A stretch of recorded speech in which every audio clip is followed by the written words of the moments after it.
Well, I wouldn't call them negotiations. There are two draft resolutions, even though the task before the Security Council is rather simple. We need to extend the mandate of the UN monitoring mission.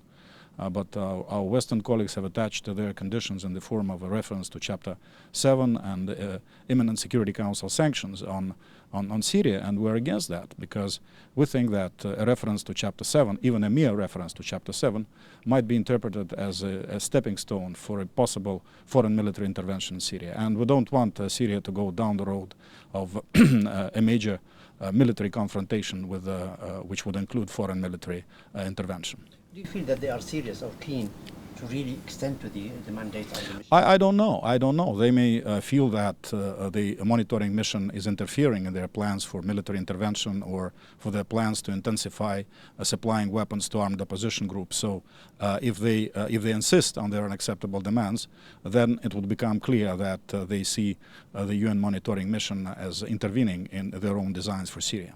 We believe that it is playing a very important role, that the UN monitoring mission, that it can provide some form of objective information, even though the conditions of work of the monitoring mission are extremely complicated, but still they can provide some objective information about some tragic events happening in Syria, and they also constitute sort of a material foundation of Kofi Annan's work, which we support very strongly.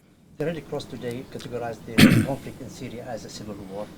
However, we see the flow of arms and weapons and even armed military coming into Syria from all sides. Do you consider that what's happening there as an international interference in Syria? Well, definitely, and it's international, and it's interference. There is still international law which does not allow illegal flows of arms into sovereign countries, and also it's contrary to the Geneva document, which was adopted by foreign ministers 2 weeks ago at a conference proposed by Russia and chaired by Kofi Annan, where they spoke against further militarization of the conflict. So we, unfortunately, we see sort of two tracks on the situation in Syria. One is the diplomatic track, very hard efforts of Kofi Annan supported by Russia, our efforts in our dialogue and contacts with the government and various opposition groups, and also others, unfortunately, just paying lip service to those efforts and pursuing the other track of supporting the armed opposition groups. And this is very deplorable. They seem to have in mind the strategy of forced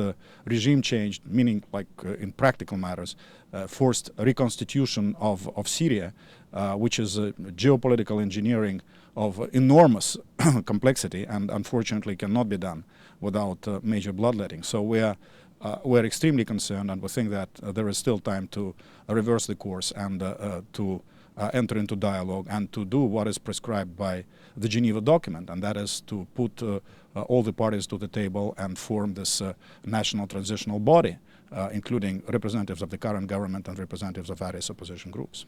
Thank you very much, Sure. Mr. Churkin. Thank you.